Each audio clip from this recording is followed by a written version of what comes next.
Hello and welcome to another weekly episode of the Beer Fridge Podcast, the home of real beer, real breweries, real opinions. This week we look at the Republic of Beer, Lager, and Budvar.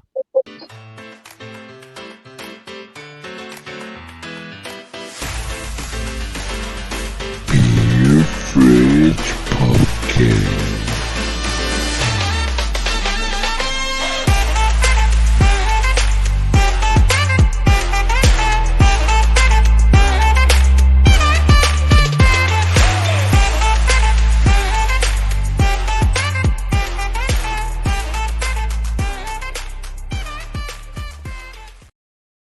Hello and welcome to another weekly episode of the Beer Fridge Podcast, real beer, real breweries, real opinions. As always, wherever you listen to this podcast, make sure you subscribe, hit that ding-a-ling-a-ling to be notified of all the latest episodes. Show your support by giving us a 5-star rating or your official support by heading to patreon.com/beer fridge podcast. My name is Gavin. I've got my drinking buddies in the form of Scott, Mark, and Callum. Good evening.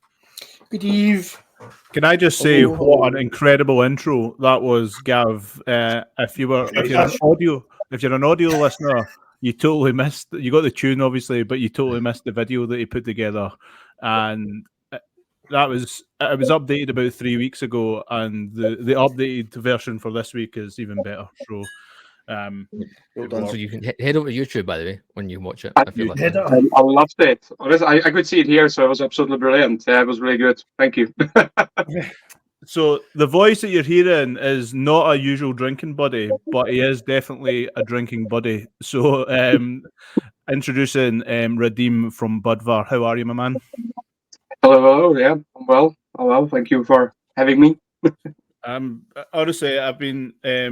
I said that last week when we done a bit of a prelude to this, and I was like, I can't wait to drink Budvar, and I know you know your stuff, and you represent a wicked brand, and you make awesome beer, and I suppose that's exactly what the podcast is all about. At the end of the day, is talking about good beer and drinking good beer. So, win-win. Super chat for that. Yeah, win-win indeed. Dry January is behind us in more ways than one. We're kicking off our first guest of the year, like Mark says, with Redeem from Budvar. First one of the year, and we're kicking off with a fucking bloody good one, may I say. We would normally go around the virtual table and find out what we're drinking, but we're all, I assume, going to be drinking the exact same thing, and that's going to be the Budvar Lager. But I think the first thing we need to ask is a question that Callum was shooting ahead for. Go on then, son. You can ask it now. Well, having watched the Craft Beer Channel's video, I was very interested to note the difference in taste depending on how the beer was poured. So the quote-unquote Czech pour with big 3-finger head on top not only looks great in the glass, but it also accentuates the taste of the beer. So how do us unfortunate people who can't get Budvar on keg very often, how do we replicate that by pouring from a bottle into the glass? Yeah, so I think I would maybe start with saying that you cannot reproduce the experience you have in a pub at home. Good lad. Good lad. Yeah, so it's a hard fact, but you know this is the reason we go to a pub to get socialized. So Absolutely. I think you can get closer to it at home, and I think they can show you the benefits you can still achieve at home. But the video that you've mentioned, there is a special type of tap used. There is a mixture of gases used for it. So there's lots of elements that you can only reproduce at the pub. If you would like to achieve something similar at home, you will be a little bit disappointed about the foam, because pouring from either bottle of can will definitely affect the nice formation of foam. What you can reproduce is you can actually knock out some of the carbonation and make it hard, much higher drinkability. So you should always be starting with the chilled glass, and by chilled glass means no frozen glass. Mark. No, it's not. So definitely the glass needs to be washed, so to be sort of clean of any fatty residues or grease residues. And chilled. Usually I do it the way that I put the ice in water and put it in the fridge. So you don't want to go under 0 degrees, because if it forms the ice, then it will definitely mute the flavors of the beer. and also will mute the formation of the foam. So you roughly somewhere around like 4 to 6 degrees at pour, and like 5 to 7 degrees at the lips. If I get too geek and technical, just stop me. Oh no. No, go for it, mate. Oh, So- go geek. So you have a clean filled glass. I always rinse it because the rinsing actually reduces the surface tension. So it's better control over the pour. And then you start in with a glass. I must switch the filter off, I think. You might see it in front of me. Yeah, so at 45 degrees. Yep. And I want to pour it quite aggressively. Mm. What's the foam forming? And then it's quite a lot of foam. And you want to let it sit for around 30 seconds. So you let the carbonation to escape a little bit. It basically reduces the amount of CO2, brings up the drinkability. And then on the second pour, you're actually going to thicken up the foam, so it will bring up the texture of the foam a bit. If you actually have the temperature in the glass as the same, it will massively benefit. So the foam will be more stable, more sort of thick. And then after that 30 seconds, you just basically top it up. And then you should be having those 3 fingers of foam. That. Oh, Mark. Unlike Mark, because Mark has a frozen glass. That's a Scotsman. That's a Scotsman's pint. That one. Mine But isn't you too poured- bad. I think In most places, if you poured yours, Redeem, in most places in Edinburgh, they would ask you to top it up. No, No, yeah, absolutely, I know. But if you want to get into that, actually, our UK glasses are marked to 2/3 of a pour to have enough foam to actually to sort of like get it dissolved and get to 2/3 marking. But yeah, but when you actually see on Mark's glass, that's the reason of super chilled glass. So this is what happens: like the foam barely forms on the frozen glasses. Ah, Yeah, you so- fucked up, Mark. That's You fucked up. I'm an exception. Mark, quick and try it again. It's interesting what you said, Radim, there that although I can at least in the beginning replicate that big foam, it'll dissipate quite quickly because it's come out of the bottle. But it does enhance that, as you say, it enhances that drinkability. It softens the beer down, and you're getting the proper flavour rather than having to deal with all the carbonation. and also what it actually does as well is for us, we don't use any foam enhancing hop extracts. So we are quite beaten to death based on this fact that our foam is not as stable. But this is actually what happens. Like if you got any type of beer without adjuncts or without any things like a Hexa, Tetra hop, and all those hop extracts added post fermentation. So you're drinking real beer from real place. It's absolutely amazing. It's the fucking bollocks. I don't know about you guys taste wise, but wee bit of citrus kind of breadiness coming through, like and it's like how that bready you're it saying, is. Cal. Aye, Yeah, It's so good. That obviously that's the distinction for watching the videos and stuff as well, and having enjoyed our fair share. I'm sure we can say that, Mark, pretty confidently. The place across for the back step, Waverley, is a constant. It's 2 steps out. Whether you're waiting on a train coming home or you're going out there, it's a go-to when they've got Budvar on. So we've enjoyed it loads. I love the flavour more so than a lot of other lagers. It just I like some of the kind of German stuff because it's quite crisp and stuff, but that bready kind of oomph and body to it is something that stands far apart from basically everything else. It's tremendous. Very good. that's the main reason as well. Like you mentioned German lagers, so the distinctive difference between German and Czech lagers, like most of the German brewers, they went away from decoction mashing, and we still do it. Many breweries in Czech Republic still do it. If you go to study brewing, they will teach you to do decoction, and many breweries actually still carrying it out. And the distinctive breadiness that actually the Maillard reaction from the decoction mashing. So that's one thing to separate sort of like a Czech lagers from German lagers, not only on the bitterness spectrum, but also on this breadiness that really like bites into your tongue and stays there for like 5 to 10 seconds.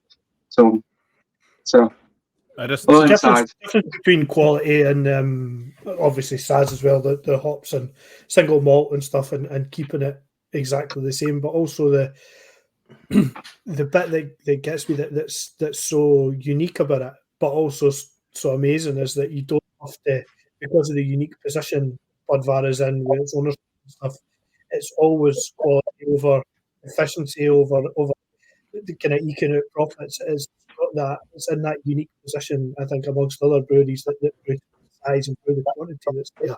That it's always the quality remains exactly the same, and because you can champion that as opposed to having to draw a line somewhere or make a margin somewhere necessarily. And I know it's not to lose money hand over fist, but still, it's out there to make sure the quality is the absolute best because of its ownership. It's amazing. You know, it's interesting you mentioned that because many people like think that about Budweiser. Like there's some sort of like a marketing thing to talk about that, and then we go to the brewery and they see the production and be like, "Whoa, actually, you guys do that." It's Yeah, so madness. It's even sorry, it's even just like go ahead. from again, I'm going back to the craft beer channel video and stuff and the other videos that I've watched this afternoon and the run up to this, like having a beer sit there for 90 days, a quarter of a year, just to let it mature and just to go through those processes. I can't. Not every brewery in the world has the luxury to do that, to sit on a beer for a quarter of the year just to wait until it's perfect. Like you were saying, Gil, like you've got breweries that need to make margin and stuff because you're obviously owned by the state. You're not under those pressures. That's how processes like that stay. Like the double decoction stuff only stays because you're not having to go like German breweries get rid. The step to get shot at is we think we can achieve the same result or similar enough result without having that step in it, which by the way takes long. So it's German against itself to that extent. This is our limitation now. So now our limitation now is not the lagering capacity; it's actually the brew house capacity, because we brewing 24/7, and thanks to the double decoction, the whole process takes between 10 and 12 hours. So we having 2 kits of 2 brewing sets, and basically you cannot add the time. So we are thinking about adding brew house. But our lagering capacity is still great, even to hold up. So we are producing now around 1.8 million hectoliters, and that's the maximum you can hit on the 2 sets of 4 vessel system.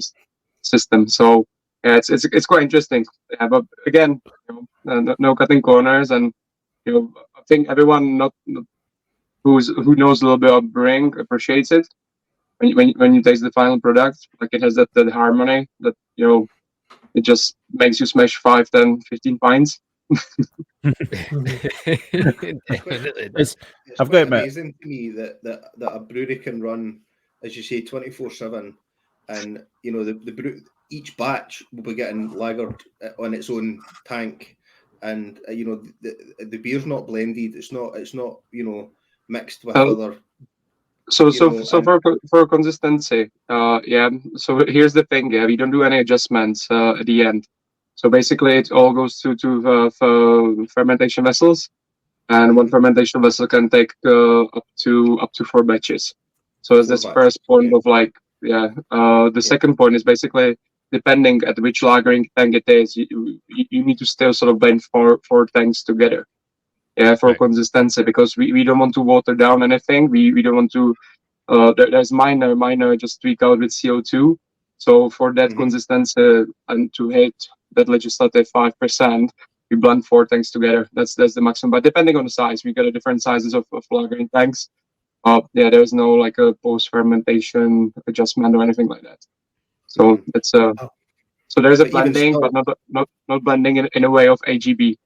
Yeah, but in the grand scheme of things, when you're talking about blending or blending together 4 batches, and when you think about 4 batches versus 1.8 million hectoliters of beer in a year, it really pales into insignificance. And to achieve that consistency over such a vast quantity of beer, but still have that artisan, that almost small batch approach, is quite amazing to me. Really I call the brewery semi-automatic. So we got lots of very advanced processes in a brewery, but also things like the dosing of hops. We still have an operator that needs to go down to the hop storage, take the 150 kilo bale, portion it with eggs because all the oils stick it together. then bag it, bring it up on trolley, and basically dose it in hand. So that's when we go looking for the brewhouse extension, no supplier or producer of the brewhouse wants to do this anymore, because now all the systems are basically in line with health and safety, and like having things like atmospheric boil that you can actually open and have a look in a kettle, and you can dose directly something into kettle. It's not very like today's standard. So I know that it's funny. It's like you said, you say that and everything's a bit kind of health and safety mad, but the one thing you've got is an axe. A big axe. Yeah. No one wants to make angry over those guys at the brew house. Do not make them angry. If we kind of rewind a little bit and just kind of get a bigger backstory of the brewery. Obviously, it started, and correct me if I'm wrong at any point here, 1885 was when the brewery kind of kicked off. It's owned by, like we said, by the state, which I've been trying to do more research in that, and I can find some breweries in Germany that are maybe owned by the state. Couldn't find any in the UK. It's not a thing you really see at all. It's not a thing at all. But like when it goes back to history, 1895, it was actually crowdfunded. Yeah. So when we talk about Bohemia at the times of Austro-Hungarian Empire, pretty much the official language was German. All the institutions were run by German-speaking officials. And in the town of Bad Weiss, that's a Germanic name of town České Budějovice, where we're from. So any major city would have a Germanic name. And at that time, there was like 50-50 population of German-speaking and Czech-speaking. And and the Czechs were just not happy to be ruled by German-speaking officials. And our way of Czech defiance is basically building up breweries.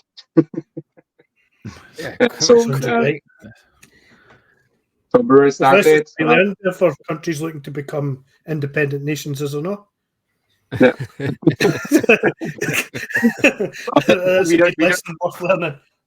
I think we don't need to get into like independent talk. I actually lived in Scotland at the time where there was the talks of independence. That's right. Oh God! As long as there's beer, if anybody wants to, I'll listen to them as long as they want to increase beer brewing capability. I don't feel like Scottish people would found another tenants, but like nation-owned tenants. Exactly. Yeah. That's probably the only one potentially. The other, probably the small elephant in the room for someone who's listening to this podcast and this episode. You'll be listening to us talking to Budweiser, and you'll hear the first word and you'll hear Budweiser, and you'll associate it with what they slogan themselves as the king of beers. Now, I did the exact same years ago, and it's not till today that I've dug into it a bit more and learned about it and done a bit of research. There's two fucking separate complete identities. It just so happens they brewed in the same place called Budweiser, and some guy with a son named Bush decided to fuck off to America and steal the beer. The contained story of this is pretty much like the town of Budweiser. Yeah, the brewing tradition was there since 1265, and back in the day, before any trademarks or anything like that, the beers used to be called by the cities they were brewed at. Yeah, so this goes way back. So Budweiser as a city with a Germanic name, the beer came from its Budweiser. Yeah, you get out of brewery. Pilsner. Pilsner, yeah. Pilsner comes from Pilsen. Yeah. If you go down to Austria or Germany, you got an Erdinger from Erding. You got a Kronbacher from Kronbach. Like all these like brands now. Back in the day, that were basically just beers called by the towns that were brewed at. And the truth is, like obviously, you have a massive mass migration to the United States in the second half of the 19th century. And you got all these migrants coming from Europe, continental Europe to the US, and someone decided to start a brewery, and in order to attract all these immigrants to drink their beers, they chosen the name that was already established. And not like sadly for us, it was first registered by them. But the only thing we've got common up until now, I think it's 308 trademark disputes. Yeah, so we've got nothing common with American Budweiser. And like when you look at the size of them, like we are a drop in the ocean. You know, we're just holding on to it's always true. And actually, from one of those court reports, they admitted that they got inspired by the city. Well, it's a good place to get inspired by, definitely. Sorry, Mark. I was going to say it's crazy though that it's still being disputed, and I know they've obviously admitted that. But the fact that the size of the company that like Anheuser-Busch are now, that the fact that Budvar are still like fighting the fight because they know they're in the right, you know, it just shows you sort of how much you kind of stand by name and brand and all that kind of stuff, rather than it would have been really, really easy for you for the company to just accept a big check probably and, you know, change the name and kind of move on and all the rest of it. But the fact that he's haven't, I think, is just testament to the history. Pride. Yeah, and it's something that is so prevalent within like the Bohemian sort of style brewing. You know, you think about Reinheitsgebot, that's still like built into the German purity law and how that works, and that you still brew the same way as well. That it's just I don't know. There's a reason, and I've kind of got an ongoing joke with a craft or another pal that runs a brewery, and he always talks about the circle. I've got a couple of pals, mate. Luckily 3 of them show up on a Tuesday, but he always talks about it's the circle of beer, and everybody starts drinking the local lager. If you're a crafty, you maybe move into IPAs or you start with your dad's 80 shilling, and then you move into pales and then sours and imperials and tippas and dippas and whatever else, and you come back round to what you know best, which is good lager. You know, it's really funny. You come back round, and there's a reason you always come back to stuff like this. It's tried and tested. Like I love this. Like whenever we do events, like you can always see people like coming in at at the beginning of the session. They all go mental for, you know, these milkshake something, you know, unicorn penis, whatever. and then it hits second half, like your palate, it's like generally like the way how flavor tastes, like your palate gets overwhelmed, and you need to get back to something that is clean, that is drinkable. And you know, we always end up super busy at the second half of every session at every festival. So it totally makes sense. You know, it's a safe choice. It's a safe choice as well. And you know, who does lager and drinks lagers, like they know, like, you know, there's nothing to hide in lager. Lager is not overwhelming, and it's super smashable. It's an everyday beer. You might not appreciate it when you go to beer festival, but like at the end of the day, when you look at your like yearly consumption of beers, the lager is still there by 80-90%. That's just simple statistics of the world consumption. Yeah, like you say, there's nowhere to hide, and it's not. And even within that, you know, some lagers you get that'll be a blend of different malts, and maybe there'll be different hops that are added.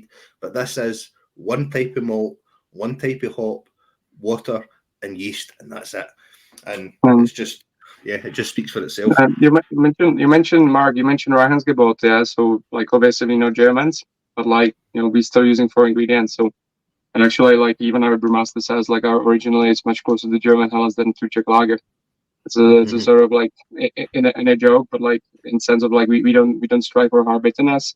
We don't strive for the acetyl. I'm not going to say despise the acetyl, but it's not something that we cherish. And then, you know, you end up with what you have, and you know, there's no doubt it's a super smashable beer. I'm biased. I've been drinking this beer since I was.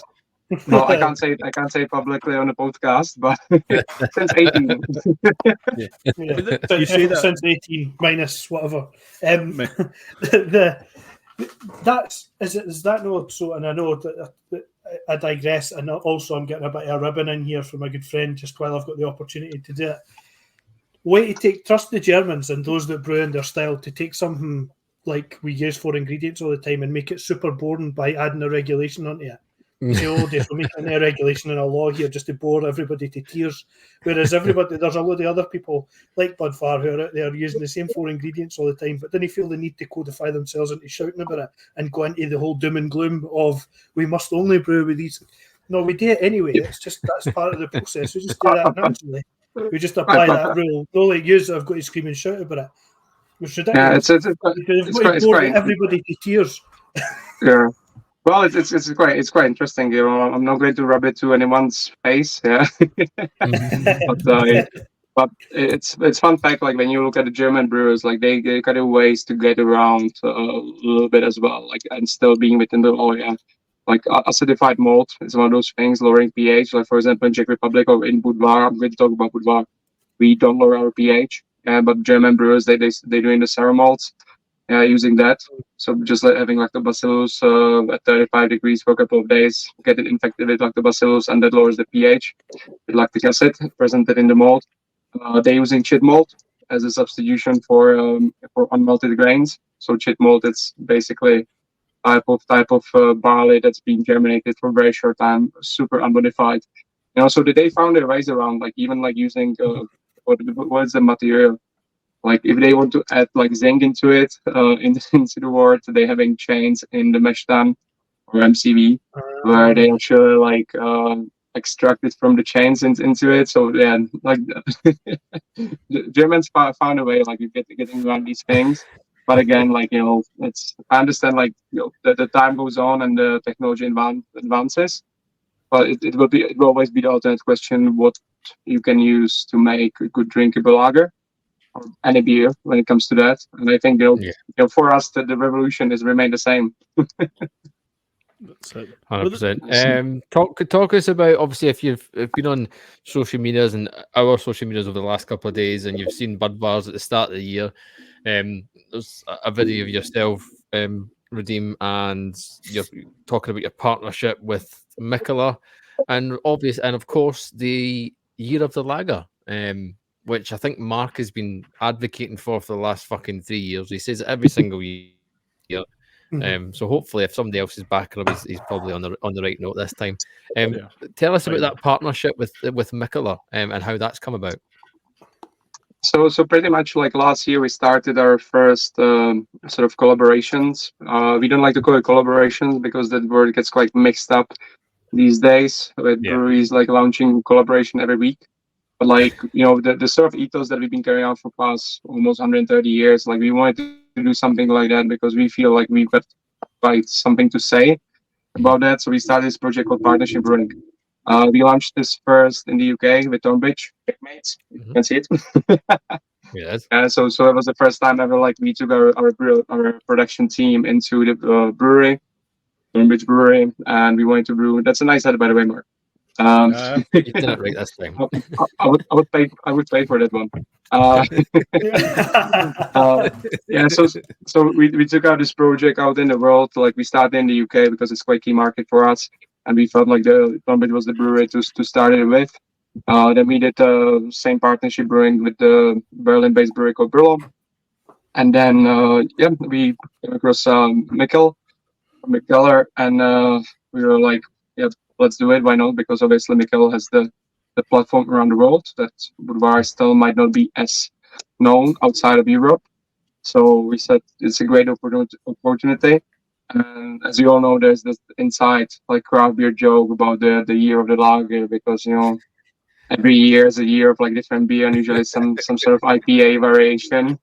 So it was actually Mikkeller who came with the idea of like, you know, let's call it the year of the lager. You know, it's finally here. So we shook the hands and we brewed a Czech style lager, with sort of accordance to Danish beers, because Danish lagers tend to have 4.6%.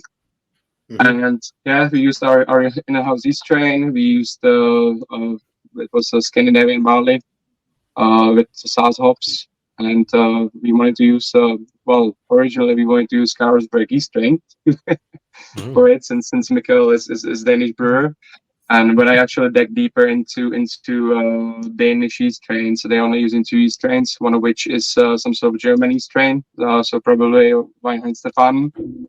And the second one is called Bohemian, so probably some variation of either like one of two breweries from Czech Republic. Yeah. So we actually decided to use our yeast strain, because that's one of the like oldest yeast strains. And yeah, we kicked it off, and basically this collaboration comes at 3 stages. First one was to brew the beer, which is still continuing. We don't know for how long, but as long as there is a demand, we're going to brew it. Second one is actually this is an online campaign about involving brewers and home brewers brew Czech style lager. So we launched Euro the Lager on our website. Everyone can register to it. It's a very interesting project, like even for me and production team. So we pull together this golden rules, where actually it's a handbook of how to brew Czech lager. So there's 100 years of experience for what we know that works, but also like with some sort of insights into like modern commercial either yeast strains, malts, and hops. You know, it's not just Saaz hops that we suggest. We listed like different Czech varieties of hops. Everyone can brew it, and I invite everyone to jump on it, because I think, you know, we all can make it Euro the Lager finally. Yeah, it's amazing, like, because you say, because like on that video, like you say those things, and you point people in the direction of saying, look, we're not hiding anything. Here's the recipe. Here's some hints and tips. Go home, and if you've got a home brewer, go and make it, and hashtag Year of the Beer, Year of the Lager, excuse me, and let's get this running. It's amazing. Like for yourself, Cal, I know when we first seen the video, we put it in our group chat, and Mark and Callum are the brewers, myself and Scott are the taste testers. Like for people like yourself, Cal, that must be like, yes, get me the stuff, get on the kit, and let's brew a Czech style lager. Yeah, it's really exciting, and I think it's really exciting for me as a home brewer, and I'm hoping that Mark, now being in a more sort of brewery orientated position, is going to be able to help with the process as well. I mean, we've got a little bit of a setup down at Mark's for brewing. We've got a fridge in place so that we can try and, you know, ferment at the right temperature and things like that. But above all, it's the challenge, it's the exciting, you know, because up until now it's just been IPAs and the odd stout or you know, Scottish ale or whatever. But this presents a challenge that we've not faced before, and I'm really up for it. Like, I'm really up for trying to make one. I think it's beautiful for everyone to get on with it and you know, have a go. You know, I think it's quite essential, especially now, like find the appreciation for real lagers from real place and how long actually it takes. And it's, you know, it's not something that you press a button and then in a week time you get a beer. Yeah. It's actually like it's a time consuming process, but you know, encourage everyone to give it a go and see, because I think it's going to build up the appreciation for the product.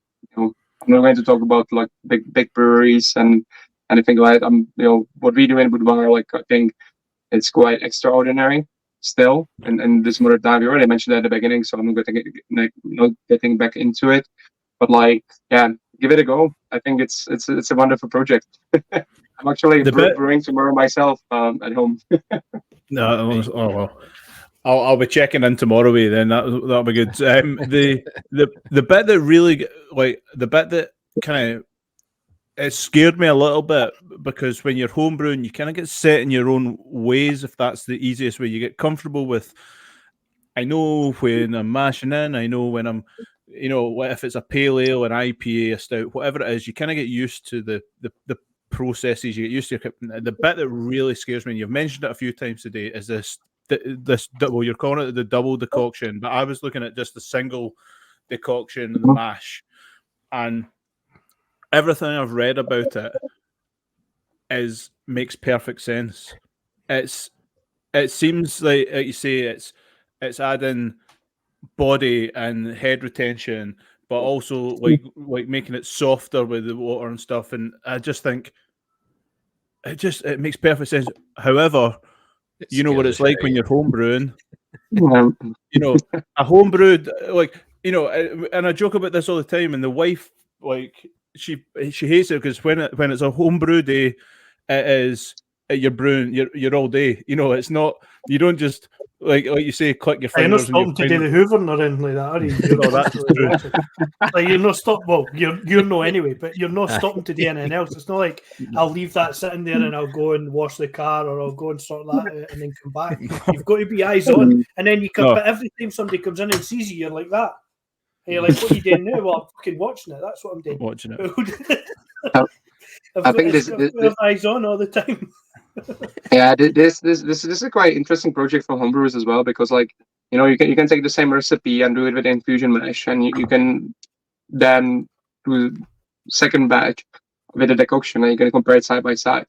You know, in the small batches, you can sense the difference as well. Like it's I think, like, you know, I believe that like every homebrewer should try the decoction at home at least once to see how it is and to see benefits of it.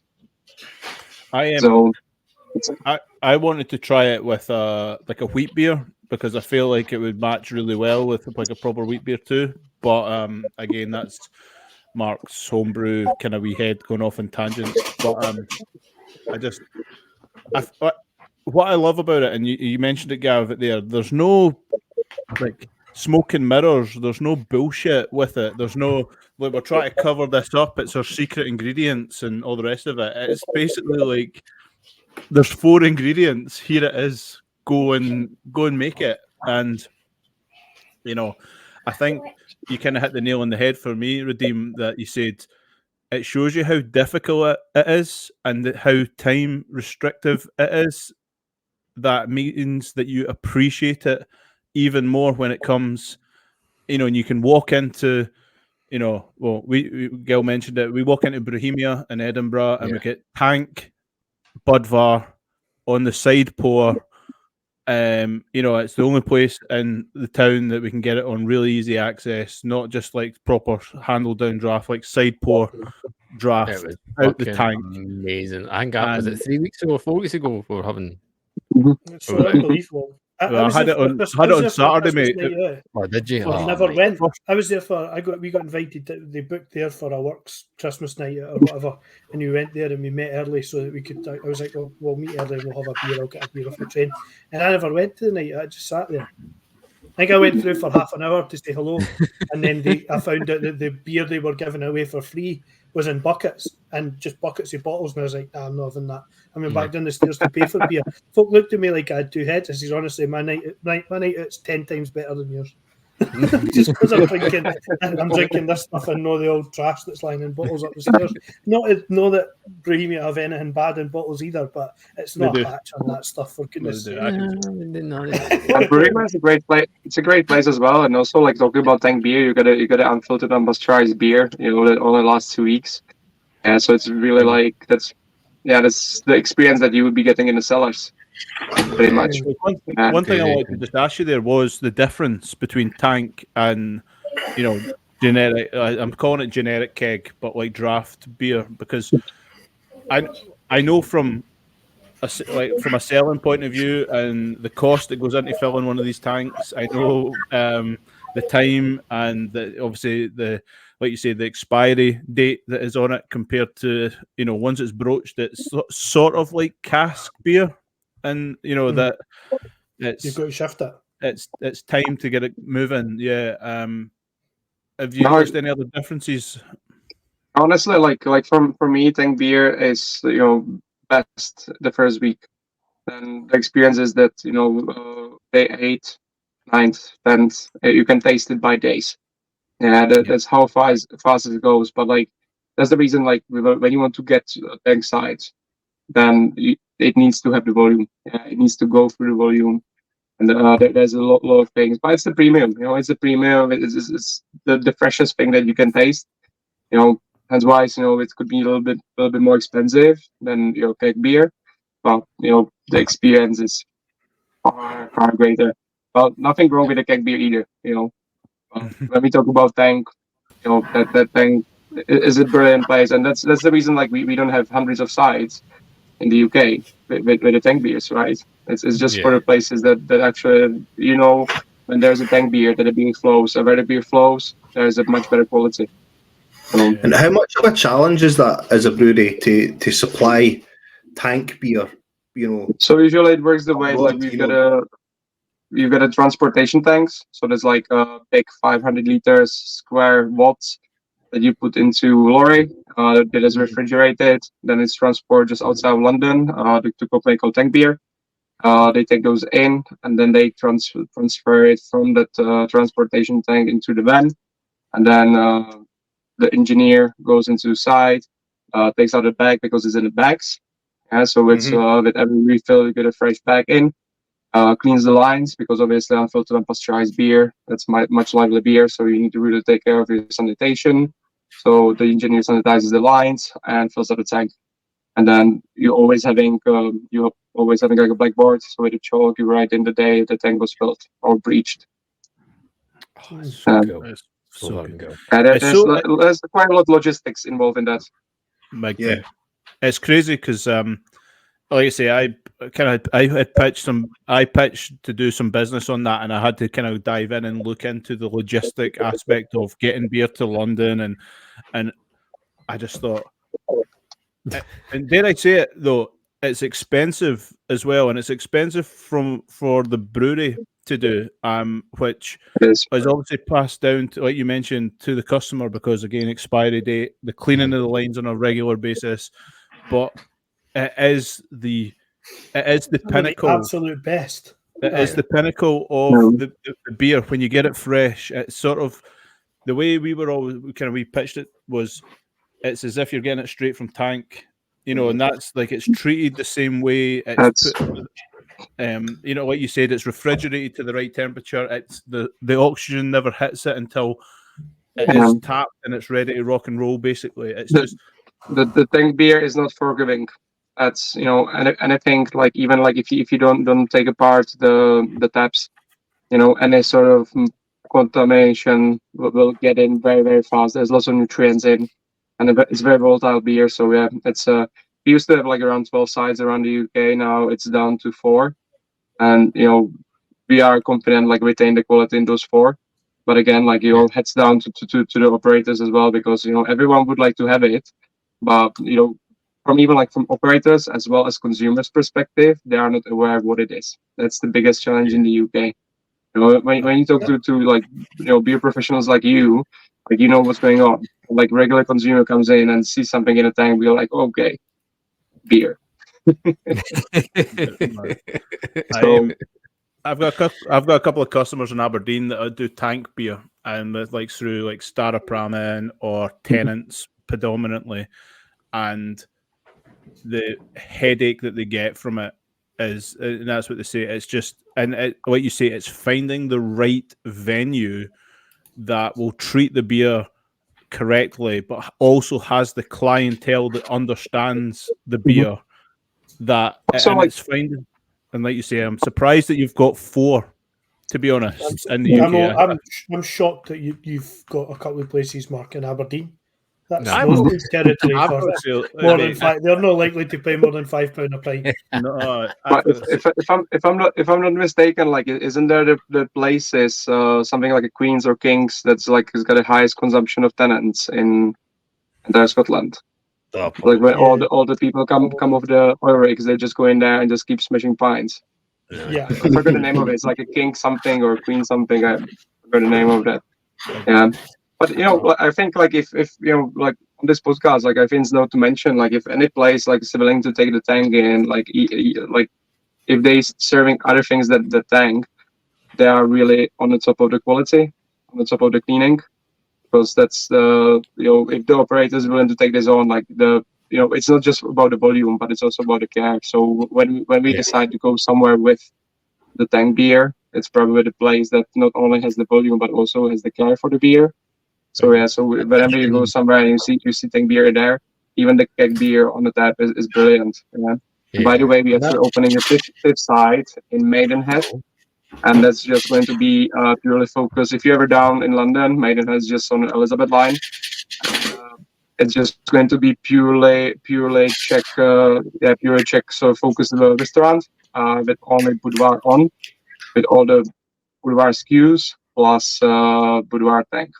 So just I'm going there next week doing a training there, so I'm quite excited to head over and send us some fresh tank beer. Fucking sign me Check up. for that, prices, bad check boy. prices as well, right? Yeah. we'll get that's another thing on my things to mention.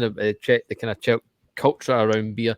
The other thing I want to make sure we definitely discuss is Good the beer that's in your vessel. In fact, probably all This our is my vessels at the absolute moment. very favourite.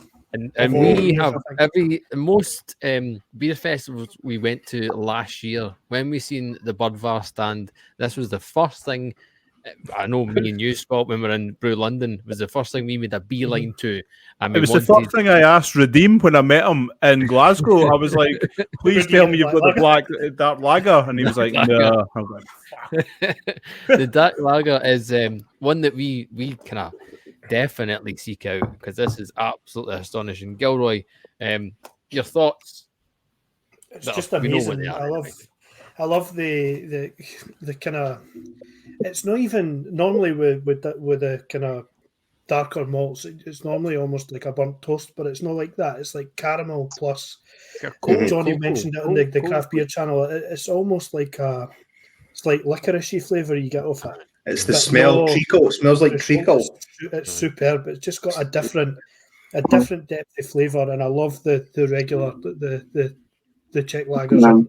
It's unsurpassable as far as lagers go, but I like dark beer, and it's my favourite. I sense some emotions here. Yeah. Yes. Getting deep. It's amazing. It's just incredible. Thank you. It sparks a lot of memories. It's got every time you have it. It's such a good beer. I love the flavour, and it's just perfect for those that like dark beer, but also like a lager as well. So it's cold and dark, and it's got a hell of a lot of flavour to it. It's superb. Try it if you don't normally drink dark beer. Try the dark lager. It'll change your life. Promise. Yeah, the dark lager is brilliant. It's one of my favorite as well. The dark lager is actually matured only for 60 days because with the lagering, you have the chocolateness quite fades away quite fast. So if I'm down in the brewery, I like somewhere like 35-40 days. So it's still like a cold cocoa basically. So this is the invitation for anyone. Like if you're ever in Czech Republic and usually people go to Prague, so make sure you make your way down to Budweiser or to České Budějovice. And for me, it's a massive difference even for like a Czech lagers because most of the Czech dark lagers will be quite cloggy, like the more malty or sort of sweeter side. But like we're still having around 80% attenuation, so it's still quite on the drier side. When we talk about UK, this beer is super challenging. Yeah, and it's from perspective that the association with stouts or porters. So when people see dark beer generally in the UK, they think like it must be something heavy. And then you say, well, it actually tastes like stout or porter, but has a drinkable lager. So you can smash 4 or 5 pints, and that's full. You flavor some, it's flavorsome, you're refreshed. People go, woo, and they try to be like, oh, this is great. And so definitely more dark lagers around the UK. I'll be honest with you, I'm a testament to that statement there. I can no longer say I'm not a dark beer drinker. And especially with this, initially I was like, oh no, it's dark, it's not going to be up my street. But my goodness, as a lager drinker, it is fucking fantastic. It's, if like Scott, you said, if you don't drink dark beers but you're a lager drinker, this will be right up your street. It'll open up your palate to new things. And especially over the last 6 months, Christ, I'm enjoying porters and stouts. Fuck me. Yeah, you're a changed man.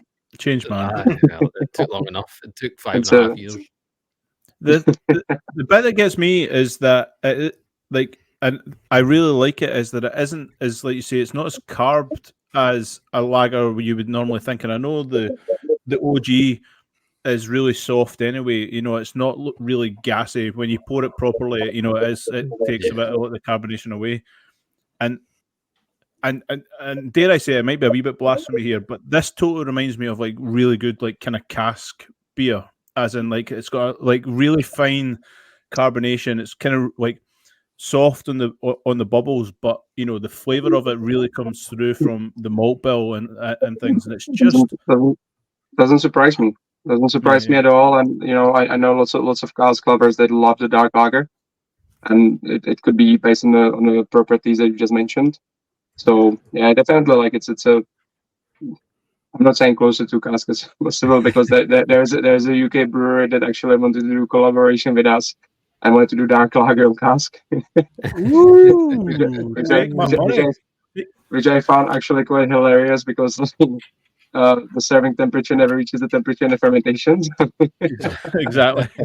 Yeah, it's sort of a nonce, but yeah, Basically, you would need to brew it, and then like they would need to. I'm trying to think how they would have to. You would have to basically have like a separate cask chiller to have it down at the right temperature to be able to. I was thinking Nitro- about it nitrogen quite. keg, liquid nitrogen I keg. was thinking about it quite extensively, but honestly, I think let's do us for us it's too experimental first of all, and we like the traditional bits. Like we don't mind like changing molds, like we did molds and hops, like we did with Thornbridge, but like it's I don't think like this fine product or this fine style would deserve any molesting. Stick to your roots. Stick to your roots, Yeah. definitely. One thing I wanted to mention as well is obviously, like we said, you're owned by the state in the Czech Republic, and the one thing from doing research and looking at videos and reading up on things, by God, do the Czechs love their fucking beer, and like how much you cherish just lager and beer and the whole process and the enjoyment of beer. Going to a pub, going to a bar is completely different to what it is in here in the Yeah. UK. You walk in, you sit, you don't even go to the bar. You sit down, you put your beer mat down, and the beer just fucking appears. Like for that as a whole culture, it's just phenomenal. I wish we did it better. It's a culture thing. So yeah, so we do things slightly differently, but I think it's all sort of like it sort of underlines that we're the first in the consumption of lager per capita in the world. And even though we are really small, like we're only 10 million in population, but we're hitting somewhere around 180 liters per person per year. So I always say I must be having like 10 people on my shoulders to keep up this. No. This What was that? 180 liters. Yeah. So Per if you person. compare it to per person per year. So if you compare it to UK sits around 70 liters per person. So Oh man, we need to step our game up, boys. But we're But trying. how do you do that? It's how do you do that though? Sorry, you go ahead. No, it's just I would exclude like Scotland from there because I think you would guys like hit quite close. The culture is different. Like as you rightly mentioned, like we go to a pub, like we don't do pub crawls or anything like that. We just basically to go to one pub, we sit down, we put a beer mat on, and then the beer lands on your coaster.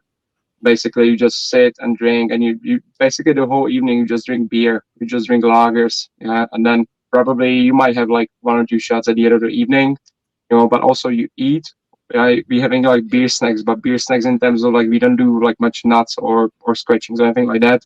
You would have like sometimes you would sausages, but like lots of like things that like people from outside of Czech Republic would call starters, maybe. Mm-hmm. Yeah. That's really things like marinated cheese. The soak the booze up. And then you're having like your 10 pints, 15 pints, and then you go home. But because you're sitting and you're eating and you being in the pub for a course of 7-8 hours, and pretty much like there is not much disturbance or anything like that, and that's the way we live. It's also That's what I was going to say. Like, I bet the disruption and the antisocial behaviour and everything like that is nothing compared to what we've got here, and yet we're consuming less than half. I did my personal license in Scotland, so I was like so many obstacles for people to drink. But Exactly. But I'm a massive believer at like more obstacles you put in front of people, that more sort of unpredictable they're going to behave. Like we don't have rough laws on drinking or anything like that, and we still behave right. So but I think that's conversation for another day. But in general, what I want to mention is one thing: that if you go to a pub, like you find a selection of top maximum 5 beers, Yeah, we don't do like a 16, 24 taps or anything like that. It's basically the beer keeps flowing, and that's the quality that goes with as well. And second thing is that if you get served bad pint, you don't blame the brewery, you blame the place. Yeah, and it's something typical for us Czechs. So we basically know good places and we go to good places. So if I'm going with my friends from UK and we'll be like, oh, there's a beer, and they see the sign of any brewery on top of the door, I'll be like, no, that's not a good place to go for a beer. So you know your beer places as well. You just don't go there for sake of having beer, but you go to a good place to have a beer. Yeah, so. There's one thing that I read this afternoon which I found super interesting. Was with regards to the bartenders and the beer keepers as such, because like they're obviously held to a different standard in the Czech Republic than they are over here, but they've got much more responsibility and stuff. I was reading like when a bar has like a really good bartender, when they move to a different bar, you tend to get uproar and people will like move to where that person now works. That's correct. Like you can call them beer tenders, you can call them tapsters, whatever you like. It's basically it's the role. It's not they just have, like obviously their job is to serve the beer. But like I've always like described it a way that usually the beer tender is the person that like it's that society psychologist, that society whatever, like you've got a bad day, you can talk to them and they listen to you, they know you as a regular. So is that like sort of two-way street relationship? Yeah. It's like a psychologist mixed with a barista, mate. You know what I mean? It's like they deal with your problems and give you a bit of craft art on the top of your coffee as you pour a 3-finger head pint at the same time. It's just I love the culture as a whole. I think the one thing I just want to double down on there is the beer mat kind of thing, because when we were in Prague, Gil, it was the one thing that took us by thing. We were sitting waiting on the wives or girls at the time, like, and we sat and they came over and they served us. It was it was Bernard's dark beer and all the rest of it, and we'll take it all the way back. But we ordered 2 beers and we were thinking, right, and the girl just came down with the beer mat and just 2 wee lines on the beer, and we were thinking on the mat, what's going on here? We'll have another 2 beers, 2 wee lines, and we were thinking, like, it took us just a bit of like, it was just so weird, like for us, because you weren't going up to the bar and thinking, oh, what we have and da da da da. It was 2 please, 2 lines on the beer mat, and then it came to paying at the end, and she just took the beer mat. All right, 4 lines, 6 lines, whatever it was. Right, it was X, and that and in the grand scheme of things, it was peanuts as well. And we were thinking, this is just amazing. This is it's everything, like like it's first of all, it's like the power of service that you like, I don't know, you get out with your family or your pals, and you want to spend time with them. You don't want to wait at the bar, waiting in the queue, waiting for the beer. You just sit there, the beer is brought to you, and you're having a great time. And this is an efficient way. Like, it works in many places. You're basically just having like a card where they put on the lines, and basically calculating how many beers you had, and then when you decide to pay, they just come to you, they calculate it. It's all based on honesty. Like, it would be quite interesting to see if this worked in the UK. Totally, but it is though, and it's the thing that's wrong with, and again, you've mentioned this. This is a totally a topic for another time, but it is the trust aspect. It's the honesty jar kind of the theme where, like in Scotland, if that happened, there would be a mass. It would get to halftime in the football match, and you would just see everybody run to the next pub, because they'd be like, "Oh, it was free drink." Tipex sales would be up through the roof. Tipex and the lines on the beer mat. I've only had 2, but I can't walk. I can't walk, but I've only had 2. 2 lines on it, There is only 4 things on, so there isn't much choice. So it's not difficult for somebody to work out what your order is. Whereas if you've ever been to a wedding in the UK and you've taken a round up to somebody to ask them to, but you're up there for 20 minutes because everybody's drinking a slightly different drink, and it all involves a different 3 different beers. You've got somebody on Guinness, you've got somebody on this, you've got somebody on that. It's a bartender's absolute nightmare. Whereas if you're over there, you've got, like, maybe a liqueur or 2, a whiskey, a vodka, whatever it is, and then you've got 4 or 5 beers, and the 4 or 5 beers is the thing that's getting drunk 9.5 times out of 10. So you're good to go. It doesn't take long to work out somebody's beer, particularly if you're staying in the same It's pretty place. straightforward. You would only need to be there 3 days, and the guy would have worked it out, or the person would have worked out what you were drinking. You're the guy that has that. You're the guy with the kind of orange hat on that always drinks that. You're that guy, right? Okay, got you sorted. Whereas over here, you've got a million different drinks. Everybody moving about all the time, moving to a different pub every 10 seconds. It's just it's ridiculous. Well, I like that you mentioned when you go and order around for everyone. Yeah, it's painful. Like you would have to like PhD for mathematics to memorize everything and and order it in the right order. Like, yeah, someone's having Guinness, so I need to order it first. Yeah, they're probably cocktails, and then whatever beers. Yeah, and then you just be like, and imagine you going out with 10 people. Like you were saying, with you, like when it's us and the other guys and stuff that go out. There's sometimes 6 of us or 7 of us that go out because we're all fucking craft beer wanky pricks. It'll be someone's having a pot or someone's having a dipper, and it's like, oh, for fuck's sake. It's only good to go to places when you go to places that have got like 16 or 20 taps on. You've got to have numbers because there's absolutely no way after 3 beers I'm remembering what dead pony unicorn tears and stuff is. There's no a 1, 5, and a 6, please. So simply imagine. I always like to put things in like a business perspective. Yeah, imagine if your pub that has 5 beers on. Yeah, and then you don't have to do table service, but like you're having people coming to a bar and it's like, this is our 5 beers. That fast flow. How actually like even the operators would, I believe, I know they would make much more money than like running in between 24 taps and trying to like do, you open one tap on, running to the other end, like put that one, then you need to run back to switch off the first tap off. Things like that. And you having like one guy behind the taps, like pouring the beers, just sending it out, like basically not pre-pouring, but just pouring because that, 1 out of the 5 is your top seller. Yeah. And it's going to flow. It is fresh, beautifully poured, taken care of. It's funny Amazing. because see, when you're at a beer festival and you've done plenty as well, but when you're at it, you won't have your full range of beers at the festival. You'll have 2 beers, you might have 4 beers, you might have 6 beers if you've got a full whack. I know you'll travel less than when I do it, but the funny thing is, you're going to pour the most beer of. You're going to pour more of your OG.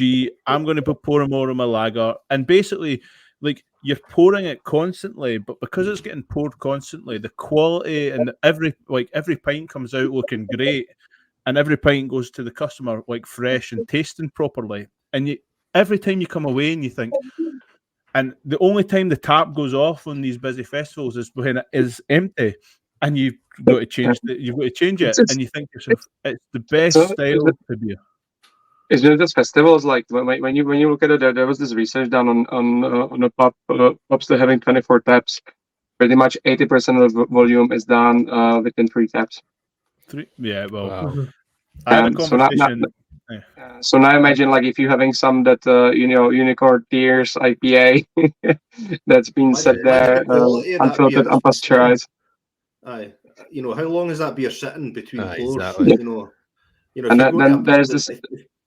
If you're going to a pub that's got 5 beers, it's going to be, the turnover's going to be there, so that it's going to be fresh. And then there's the second thing. So the beer stays in your line, the one that doesn't sell as often, and then you get it served, and then you pull up your untap, and the brewery gets absolutely bashed. Yep. And is it? Yeah, but is it the brewery or is it the operator? So I was joking about this the other day, right? And it was doing my head in watching someone pour beer. So you'll probably hate this as well, Redeem, because of the style of beer and the whole adding head to the beer, right? So when you see someone pouring it off the keg, they push the tap away, right, to create a head on the beer, right? But obviously by doing that, you're not opening the valve properly, so that's why you're basically the it's the beer's coming through the lime and it's fobbing. That's what creates the head on it, right? So it's like spluttering through. And my point to this person was, well, you want me to serve your beer with, 2 head, 3 finger head on it. And I says, yes. However, but the next time you pour a beer, what's going to happen? All that foam and all the rest of it is sitting in the line, and it's going to be sitting there for between the next time you pour the pint that comes through and the first time it pours down. What does it do? It splutters like all that head and froth into the bottom of your glass. So you're not actually getting like a proper pour to begin with, which has a knock-on effect. And I'm just going to jump in on this, yeah. So if you're using that, I call it ice cream tap. That's the typical tap, right? That on and off. Like pushing it back, it's not a big deal. If you do it just for like short period of time. Obviously, like if you keep pouring like that, the foam gets much further in the line. But like if you're using that, I would always start with the beer first and then topping the foam on the top, which doesn't affect the next pour because then you open it fully, even if it carbonates a little bit. But this is complex topic. Yeah, it's the same thing. Like how much PSI you should put on your beer. Yeah, that's my favorite one. When salespeople ask me, it's like, hey, 60-40, so that's 35 PSI. I was like, no. It's like, pure CO2, it's 20 PSI. No. You're having the temperature of the keg, your elevation, your line diameter, your length of line, like everything in that, and you need to put it in a calculator. Yeah? So this is super broad topic, and I could talk about this like for another 30 minutes. But like, you're just summing up my whole day, Redeem. You're summing up my whole day. This whole it's not like it's. Sorry. I think on like the most important aspect here is called training. Yeah. And no one wants to do trainings in the pubs because there's a fluctuation of staff. It's everywhere. It's been here forever, especially more since COVID. And no one wants to invest into people because they come and go. And this is the thing. But if you put me behind like typical British bar, and I can pour you nice pints. I don't have a problem with it because I understand how the system works. But like if you get a part-time student that just spends there 2 months a year, and you don't give them the adequate training, then it's going to look like the way it's look, and you're going to have some spillage, much higher spillage. It all goes back down to this. Yeah, so. No, hail. The one thing that I've again on my deep dive of research that seems to get employees of Budvar and kind of the brewing team excited, or a beer that gets them more excited than the lager and the dark lager seems to be the Budvar Reserve. Tell us about that, because it seems to be that they get really, really excited about that beer.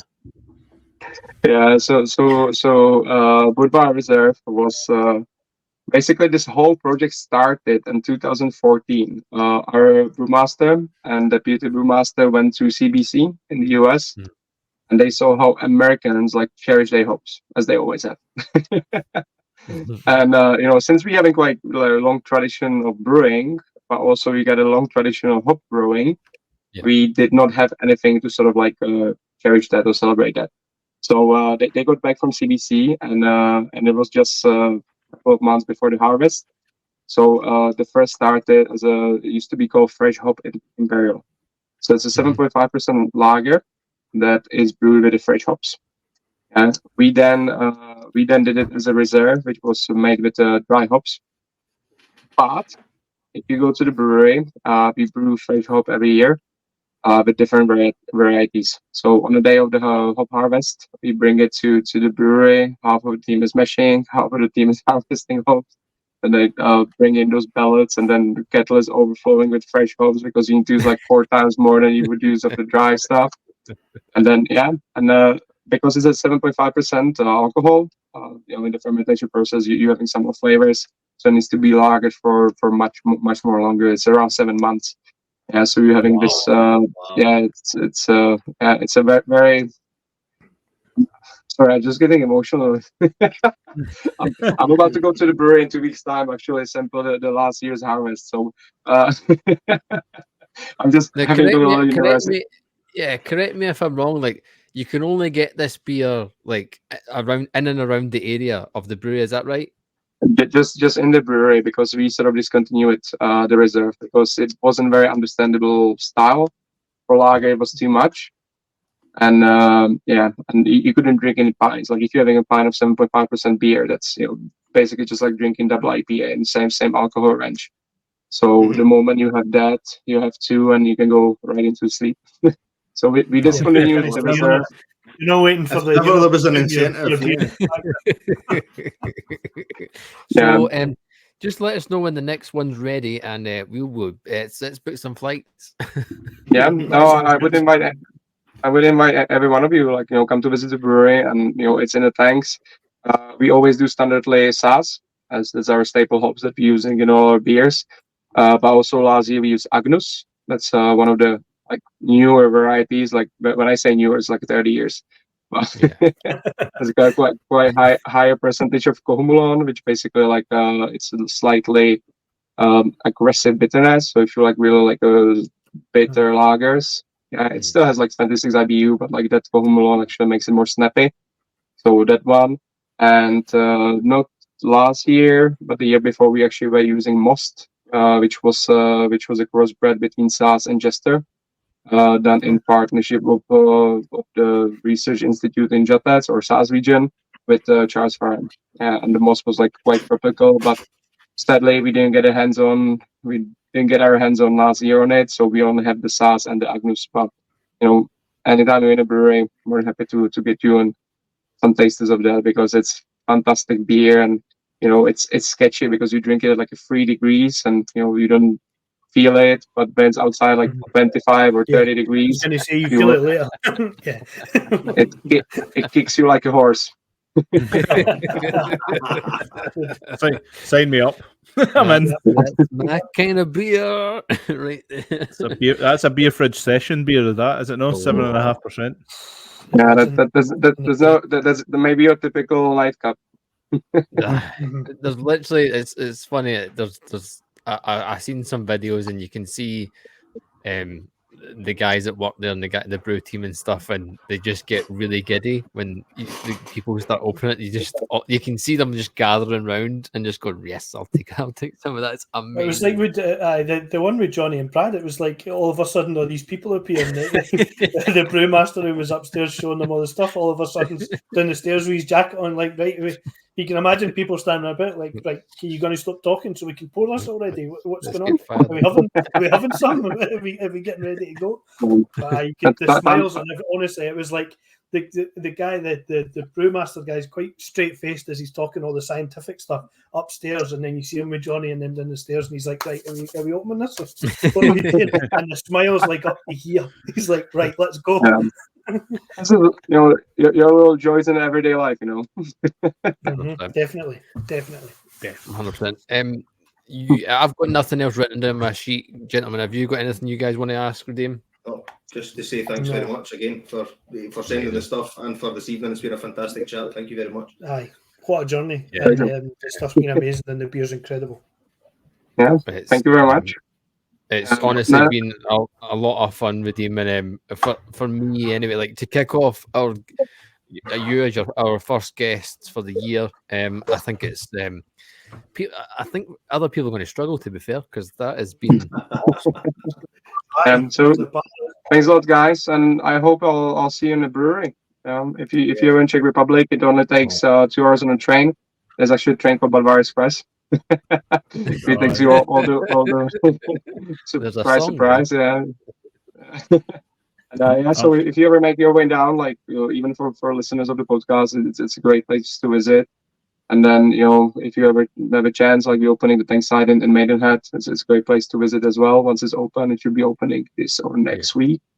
And like follow me on socials. I always like put all the updated stuff and lots of stories from the sellers. Yeah, amazing. Like Redeem said, go to social media, search Budvar.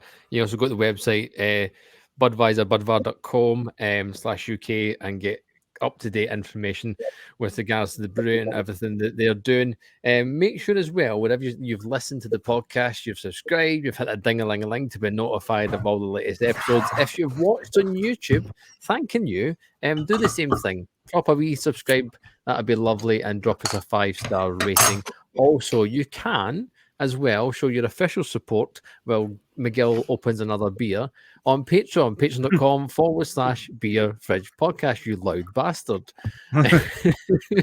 Until next time, from myself, Gavin, Callum, Mark, and Scott, Redeem, absolute pleasure having you in the podcast. And Thank you. until next time, cheerio, bye.